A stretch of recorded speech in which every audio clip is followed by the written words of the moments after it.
Продовжується прямий ефір на телеканалі АТР. Я дякую, що ви цю інформаційну п'ятницю проводите разом із нами, довіряєте нам. Це програма «Ахшам».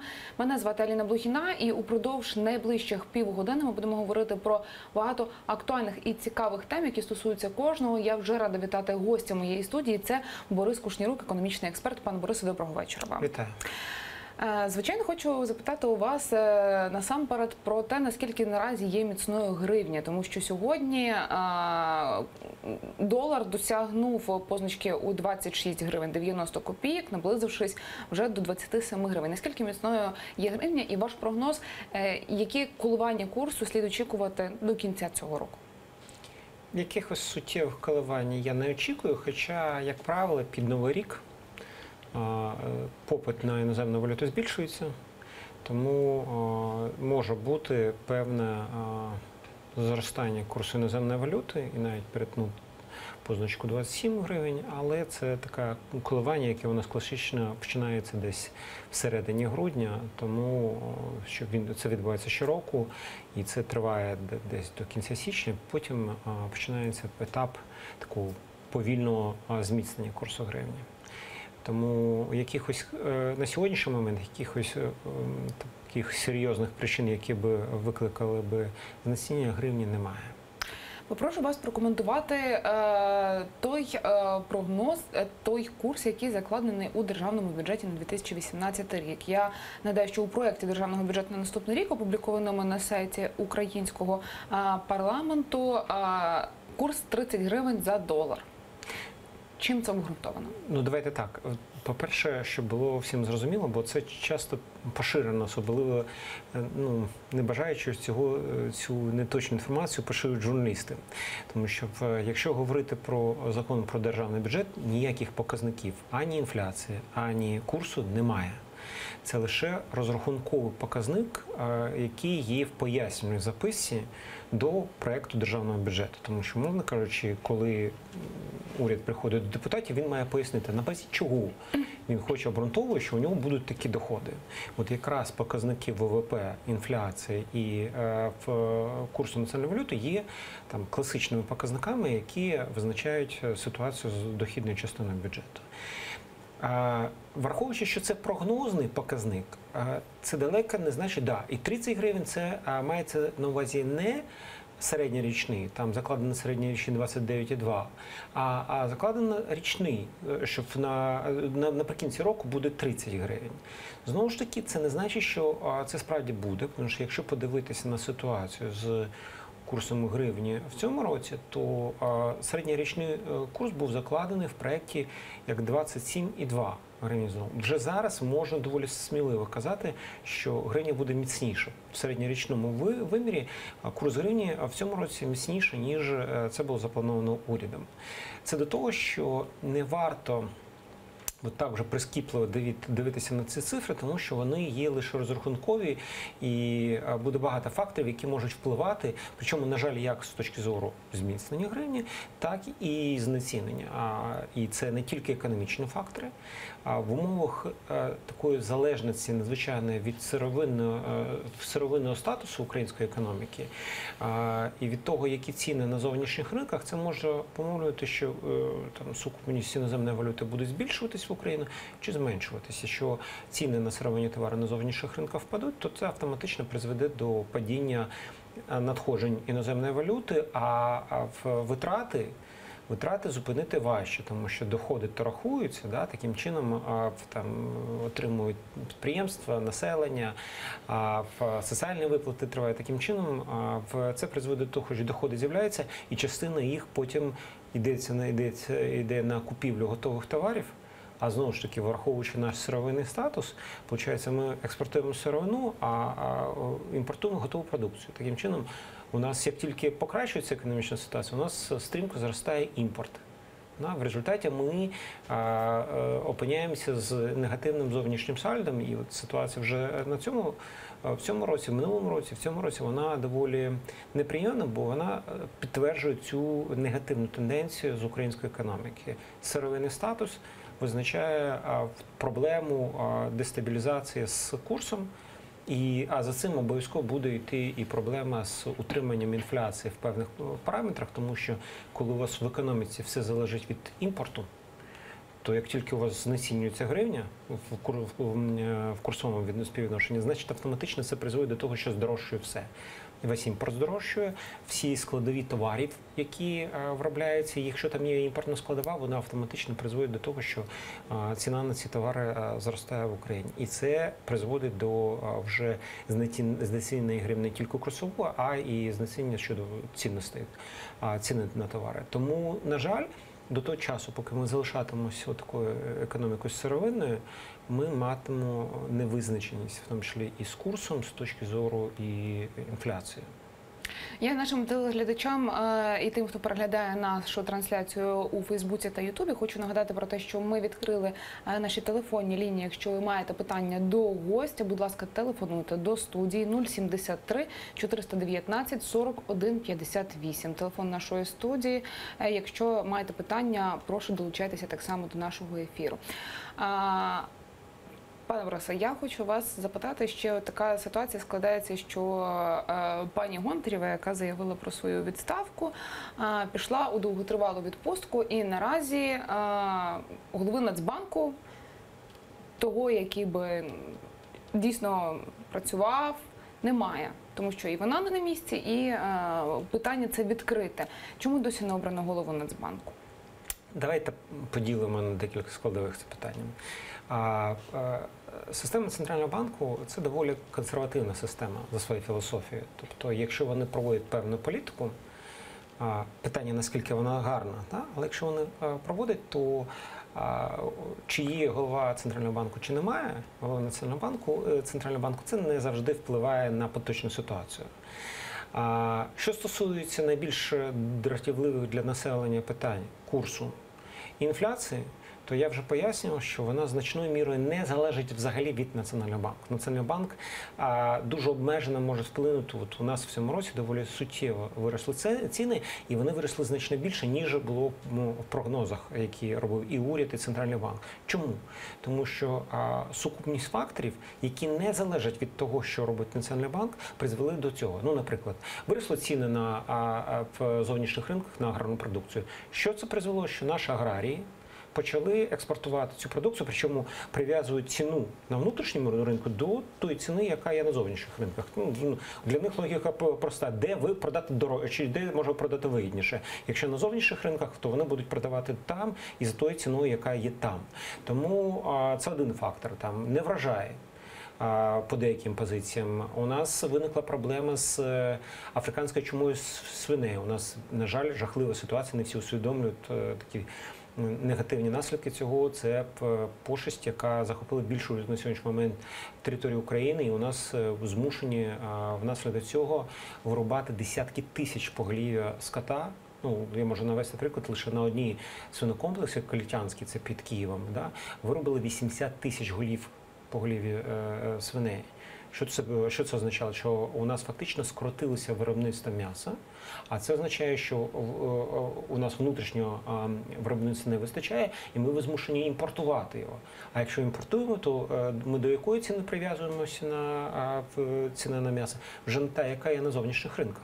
Таким чином ми знову ж таки опинилися в ситуації, коли ціни зростають, і Національний банк вплинути на це дуже не може. Тому щодо голови Національного банку, тут питання для мене особисто довгостроково. Яку політику проводить Центральний банк і чи дозволяє його політика змінити такий сировинний статус української економіки? На жаль, ні. Тут у мене є конфлікт, ну, скажімо так, теоретичний, але він має цілком практичне підґрунтя. Цей теоретичний конфлікт стосується того, що є раніше. Чи може бути сильна валюта і курсова, і інфляційна в слабкій економіці, чи спочатку має стати сильна економіка, а це, в свою чергу, формують сильну валюту. Я переконаний, що в основі лежить саме сильна економіка. Якщо у вас економіка слабка, якщо вона сировинна, якщо в ній дуже велике регулювання цін з боку держави, якщо у вас надзвичайний монополізм, Якщо у вас витрати на продукти харчування в доходах населення складають більше 50%, то все це означає, що вплинути на ситуацію з курсом і на інфляцію Національний банк не може, тому що воно виходить з-під його можливості, його контролю. Тому я прихильник, що політика Центрального банку і політика уряду має бути спрямована на те, щоб змінити саму принцип функціонування економіки, щоб в ній було значно більше доданої вартості, щоб значно було більше переробки. Що якщо більше переробка, то будуть більше доходи населення. Якщо будуть більше доходи населення, то частка витрат на продукти харчування буде менше. Якщо буде менше частка витрат на продукти харчування, значить цей фактор ціновий на продукти харчування він не буде такий суттєвий, як він є зараз. Тому для мене особисто, коли журналісти мене питають, а хто буде призначений на посаду голови Національного банку, називають там одного, другого прізвище, я говорю, ви знаєте, для мене особисто це не має абсолютно жодного значення. З сумом про це кажу, тому що якщо на сьогоднішній момент і політика Центрального банку, і політика переважної частини членів Ради Національного банку, і політика уряду, вона є неправильною з точки зору того, що має бути зроблено для того, щоб змінити оцю сировинну модель економіки, то в цьому випадку хто буде займати посаду голови Національного банку? Для мене абсолютно принципово, а може бути без неї. Ми вже більше півроку без голови Національного банку, і що, тому що ми ще півроку можемо проіснувати, і нічого не поміняється. Ми будемо мати таку саму сировинну модель економіки, причому, щоб було зрозуміло, вона ж не сьогодні виникла. Вона у нас формувалась фактично з початку нульових років. Ми все більше і більше становилися сировинно залежною економікою. З одного боку, до того часу, поки ціни на сировину зростали, все виглядало класно. Ми зростали, доходи населення зростали, уряд робив вигляд, що саме завдячує його великим зусиллям тут все так добре. Да? Як тільки ціни на сировину обвалилися на зовнішніх ринках, як тільки інвестори побігли внаслідок цього з України, тому що капітал переважно був спекулятивний, після того все рухнуло. І ми, на жаль, знаходимося в той самій парадигмі, фактично, яка була закладена тоді. І ще скажу, це питання неправильної, принципово неправильної політики, яку проводить уряд і Центральний банк з точки зору тих завдань, які стоять перед ним. Вони виставлені неправильно. Якщо вони виставлені неправильно, то хто буде робити це неправильно, мене прізвище не цікавить. Це може бути більш приємна мені особа, менш приємна особа, більше я буду повагою відноситися, менше повагою відноситись. Але політика буде залишатися неправильною. І, на жаль, це те, що ми маємо справу вже на всі ці роки.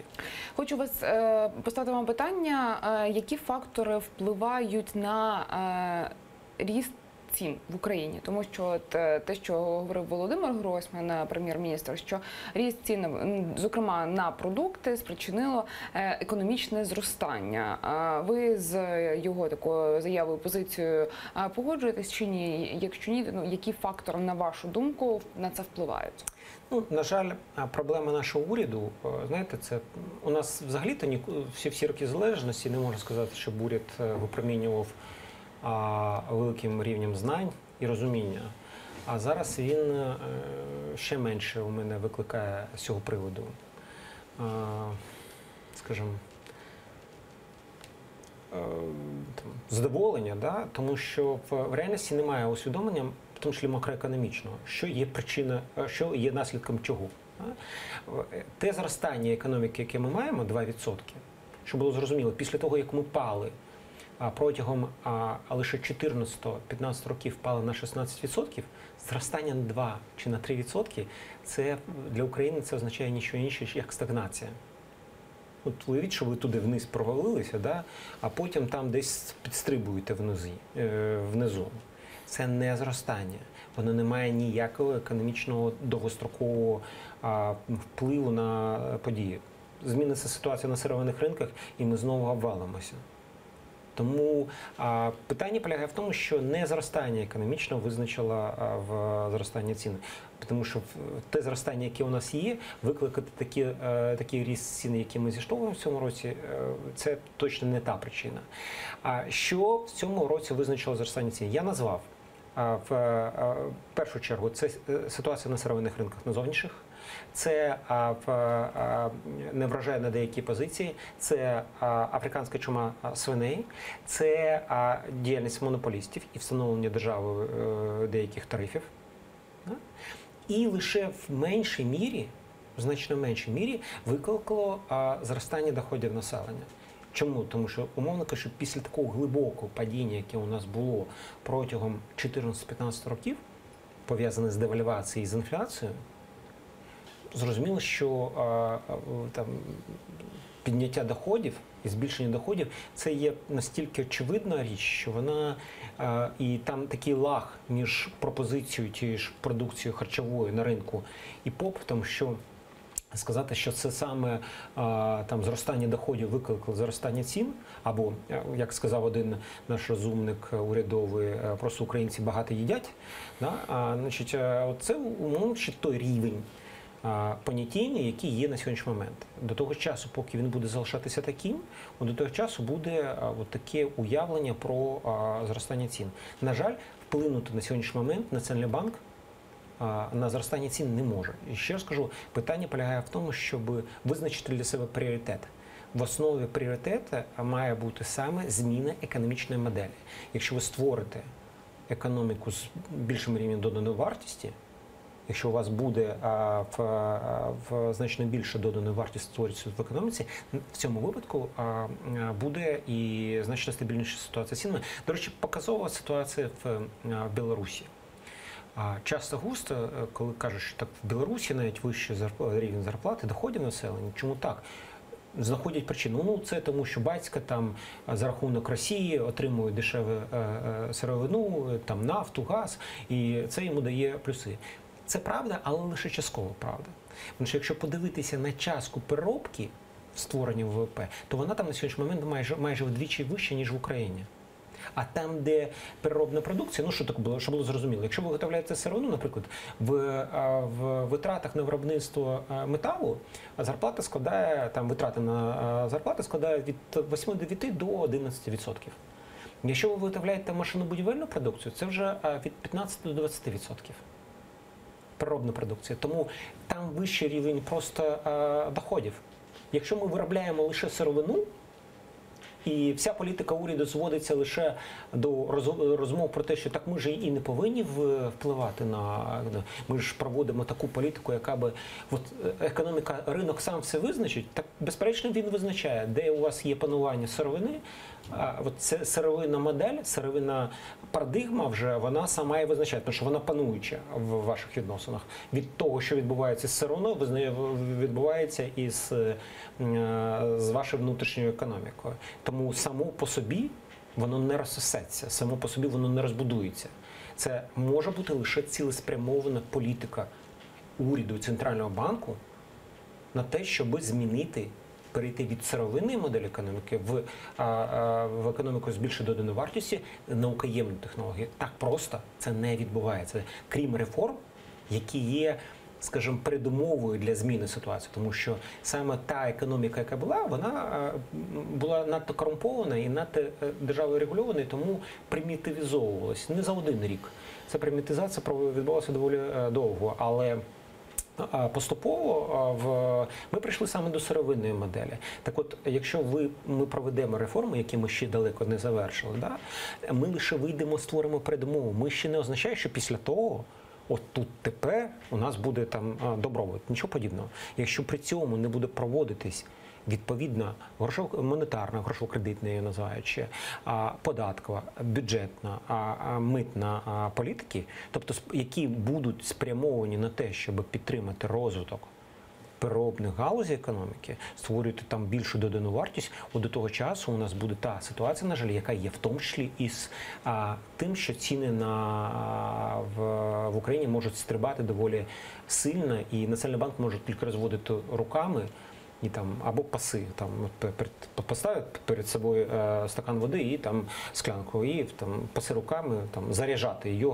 енергію, що ми тут от іще попрацюємо рік, 2, 5, і у нас після того почнеться там буде стабільність і так далі. Де нічого подібного. на жаль, вплинути на ситуацію вони не зможуть до того часу, коли буде така сировинна модель.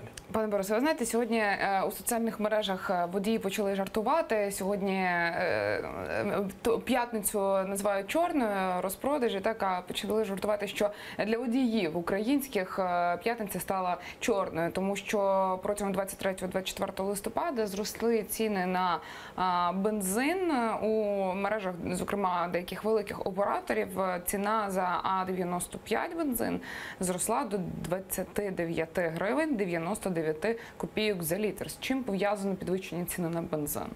Ситуація подивіться на ціну на нафту на зовнішніх ринках. А вона там вийшла вже за $60 за барель. І, вибачте, це об'єктивно. Причому, що було зрозуміло, що у нас же ще й хитра ситуація. У нас деякі мережі в реальності там ухиляються від сплати податків частково, да? Це не є секретом. І ціни на пальне у них можуть бути дешевше. Щоб мене не звинуватили там що я когось там незаслужено звинувачую, я просто звертаю увагу, що у нас є така проблема. Якщо тільки їх починають притискати, перевірки влаштовують, да, там, то ціна у них теж зростає. Тобто, крім ситуації на зовнішніх ринках, пов'язаної з нафтою, да, а ми, знову ж таки, ми значною мірою задовольняємо свій попит на нафтопродукти, навіть не переробляючи їх в Україні, да, а переважно за рахунок імпорту. З тієї ж, до речі, Білорусі доволі багато йде нафтопродуктів.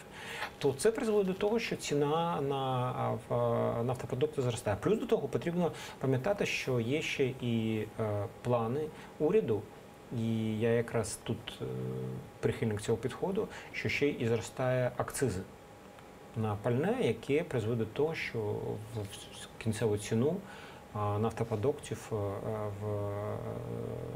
закладаються ті акцизи, які зростають. В результаті цього ціна на пальне буде зростати і далі, і до цього бути потрібно готовим, якщо виходити з того, що ціна на сировину, на нафту в першу чергу, може ще й підростати. Скажіть, будь ласка, пане Борисе, на вашу думку, чи потрібен Україні транш МВФ і чи варто його чекати? Якщо так, то коли? Дивіться, якщо поставити питання, а що буде, якщо там в найближчі місяці траншу не буде МВФ, то я скажу, нічого не буде. Все буде спокійно. Чому? Тому що на сьогоднішній момент транш МВФ йде повністю в резерв Національного банку. Таким чином просто збільшуються резерви Національного банку і все спокійно. Інша справа, що співпраця України з міжнародними партнерами, вона визначається позицією МВФ. МВФ з точки зору західних наших партнерів є таким фронтменом. Саме з ним ми ведемо перемовини, і саме він каже, у вас є прогрес чи немає? Ви рухаєтесь чи не рухаєтесь? Так от, якщо ми там відкладеться це ухвалення рішення про надання наступного траншу там на місяць, 2-3, нічого страшного не буде. Якщо ж буде заморозка відносин, тобто ми не готові будемо продовжити, то в цьому випадку у нас буде заблокована допомога з боку Євросоюзу, з боку Світового банку, з боку Сполучених Штатів. Тобто ті донори, які мали би дати кошти, а причому ті кошти йдуть вже в державний бюджет. І часто це безповоротня допомога, тобто це не кредитна допомога. Тому, на жаль, ми можемо сказати, що загроза існує, вона не дестабілізація, в тому числі з бюджетом, але це не загроза там сьогодні на завтра. Але якщо ми нічого не будемо робити, якщо ми не покажемо, що ми все ж таки рухаємося в правильному напрямку, що ми продовжуємо реформи, то в цьому випадку претензії з боку наших міжнародних партнерів до України будуть, а це означатиме заморозку наших відносин з МВФ. Ситуація не є безнадійною з точки зору того, що є потенціал цього уряду і у цього парламенту для того, щоб продовжити деякі кроки, наприклад, приватизація. Закон про велику приватизацію є. Є питання, потреба в законі про судову реформу. В частині створення антикорупційного суду. Це окреме питання, зараз можна окремо поговорити, наскільки він взагалі є панацея від наших проблем, але це, тому що є вимога. Тут ми теж можемо рухатися вперед. Є питання земельної реформи, причому тут показово, що більш жорстку позицію займає Світовий банк. Він переконаний, що це є надзвичайно важливою складовою проведення реформ в Україні. І я теж з цим погоджуюсь, тому що поява ринку землі з усіма обмеженнями, недопуск іноземців, обмеження обсягу, скільки може лише громадяни України мати в власності землі, це може сформувати величезний прошарок господарів на землі, які відносяться до своєї землі не як до тимчасового, те, що потрібно, з якого потрібно висосати всі корисні речовини і потім викинути, да? І спробувати знайти іншу землю. А вони тоді ставляться до цієї землі як до цінності, яка може готувати і їх дітей, і онуків, і правнуків. Да? Тому ставлення буде зовсім інше, і тоді це буде величезний прошарок, який буде суттєво впливати в тому числі на ментальну поведінку України, тому що тоді село перетворюється все ж таки в значно більш таку середовище господарів. На сьогоднішній момент, на превеликий жаль, там значною мірою це або соціально незахищена верства населення, або, вибачте, пролетарії, тільки сільські, які працюють на когось там.